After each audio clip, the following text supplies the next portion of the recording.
Mix fraction का हम division करने जा रहे हैं और उम्मीद करता हूँ कि आपको मिक्स फ्रैक्शन पार्ट 1 में कुछ समझ में आया होगा।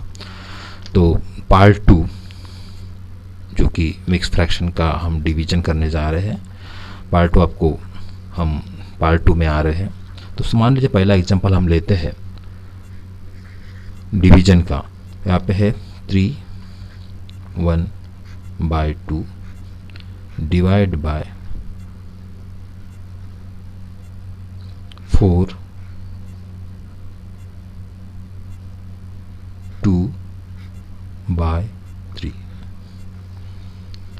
इसको हम सॉल्व करते हैं, ये हो गया 1 फ्रैक्शन, ये हो गया हमारा सेकंड फ्रैक्शन, और 2 फ्रैक्शन को हम सॉल्व करने जा रहे हैं, इसका हम डिवीज़न करने जाते हैं। सबसे पहले हम इसको सॉल्व करते हैं। इसको सॉल्व करेंगे तो सबसे पहले हम इसको सॉल्व, इसका डिनोमिनेटर हम वैसे के वैसे लिख के देंगे। तो इसका 3 × 2 का मल्टीप्लिकेशन होता है 6, 6 + 1 होता है ये 7, और ये साइन वैसे का वैसा, यहाँ का हम डिनोमिनेटर वैसे ही लिख के देते हैं। ये 3 × 2 ये हो गया 12, 12 + 2 ये हो गया 14। फिर से समझने की कोशिश करेंगे। ये डिनोमिनेटर मैंने वैसे के वैसे लिख के दिया 2, ये उसके बाद 3 × 2 ये हो गया 6, 6 + 1 ये हो गया 7, यहाँ पे हमने 7 लिख दिया। उसके बाद ये साइन वैसे के वैसा, मतलब डिवीजन का साइन हमने वैसे के वैसे लिख दिया। इसका डिनोमिनेटर 3 है तो इसका डिनोमिनेटर हमने 3 लिख दिया, और ये 3 × 4, 4 × 3 मतलब क्या हो गया 12 हो गया, और 12 + 2 मतलब हो गया 14। इस तरह से हमने मिक्स फ्रैक्शन को हमने इम्प्रॉपर फ्रैक्शन में चेंज कर दिया। उसके बाद नेक्स्ट स्टेप में ये पहला वाला जो फ्रैक्शन होता है, पहला फ्रैक्शन मतलब ये वाला, ये जैसा होता है वैसे ही लिख दीजिए 7/2, और ये जो साइन होता है ये वाला, इसको हम जो यहाँ पे डिवीजन है वहाँ पे हम लिख देते हैं मल्टीप्लिकेशन, और इसको हम चेंज कर देते हैं। मतलब ये हो गया हमारा 3 / 14। इस तरह से हमने चेंज कर दिया, क्योंकि ये आपने टाइप 1 में अभी देखा है कि स्पेशली ये कैसे चेंज होता है। तो हमने इसका न्यूमरेटर जो था वो डिनोमिनेटर बना दिया, और जो डिनोमिनेटर था वो न्यूमरेटर बना दिया। इस तरह से हमने कर दिया। इसके बाद हम क्या करेंगे कि इसका कॉमन डिनोमिनेटर लेते हैं, उस न्यूमरेटर टू न्यूमरेटर हम मल्टीप्लिकेशन करते हैं, और डिनोमिनेटर टू डिनोमिनेटर हम मल्टीप्लिकेशन करते हैं। तो ये बन जाता है हमारा 7 × 3, और नीचे का हो जाता है 2 × 14। इस तरह से हमारा आंसर आ गया।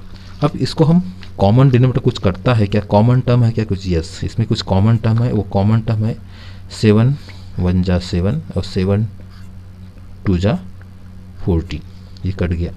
और क्या बचा हमारे पास? तो हमारे पास बचा है यहाँ पे 1 बचा, और यहाँ पे 3 बचा, मतलब 1 × 3 यहाँ पे बचे हैं, यहाँ पे बचे 2 × 2। हम इसका और मल्टीप्लिकेशन कर देते हैं। इसमें कोई भी कॉमन टर्म नहीं है तो कटने की कोई चांसेस ही नहीं है। तो 1 × 3 इतना हो गया 3, और यहाँ पे बचे नीचे 4।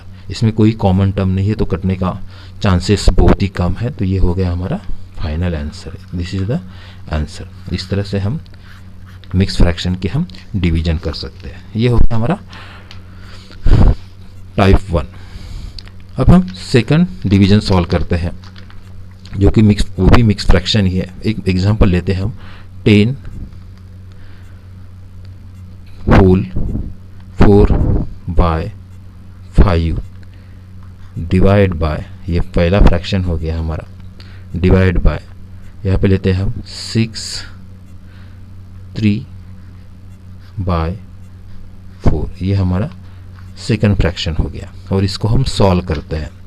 तो सॉल्व करेंगे तो हमें क्या ऐसा दिखाई देगा, इसका हम डिनोमिनेटर पहले से लिख देते हैं, और इसको सॉल्व करते थे 10 + 5 इसका हम इंटू कर देते हैं, मल्टीप्लिकेशन कर देते हैं। 10 × 5 मतलब 50 हो गया, 50 + 4 मतलब ये हो गया 54। ये पहला फ्रैक्शन सॉल्व हो गया हमारा, जो कि हमारा इम्प्रॉपर फ्रैक्शन है। ये साइन वैसे के वैसे कर दिया हमने, और इसको सॉल्व कर दिया। तो हमने इसका स्पेशली डिनोमिनेटर पहले लिख दिया, और ये हो गया 6 इंटू 4 मतलब 24, 20 प्लस 4 प्लस 3 मतलब क्या हो गया 27। यह हमारा सेकंड फ्रैक्शन हो गया।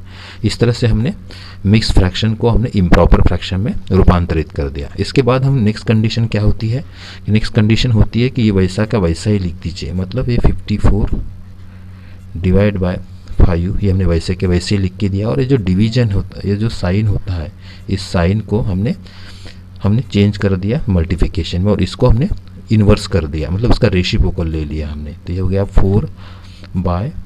4/27। नेक्स्ट स्टेप में हम क्या करते हैं कि इसका ऊपर का और नीचे का हम एक जगह पर लिखते हैं। तो हम इस तरह से लिख देते हैं, ये हो गया 54 इंटू 4 और इतना 5 इंटू 27। इसमें देखते हैं हम कॉमन टर्म है क्या। तो इसमें 27 1 जा 27, 27 2 जा 54। तो बचे अभी जो यहाँ पे कॉमन टर्म बची है, जो टर्म बचे है क्या क्या बचे, यहाँ पे 2 बचा है, यहाँ पे 4 बचा है, यहाँ पे 5 बचा है, यहाँ पे 1 बचा है।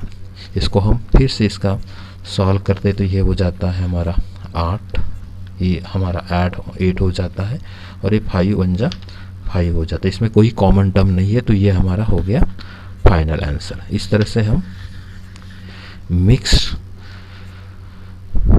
फ्रैक्शन का हम डिवीजन कर सकते हैं। उम्मीद करता हूँ कि आप सभी को मिक्स फ्रैक्शन का डिवीजन बहुत अच्छी तरह से समझ में आया होगा। और जो भी आपको कोई प्रॉब्लम होगी मिक्स फ्रैक्शन से रिलेटेड, आप मुझे कमेंट करके बता सकते हैं। और नेक्स्ट चैप्टर मिक्स फ्रैक्शन में और कोई प्रॉब्लम होगी रिलेटेड, फ्रैक्शन से रिलेटेड कोई भी प्रॉब्लम होगी, आप मुझे कमेंट सेक्शन में बता सकते हैं। Thank you.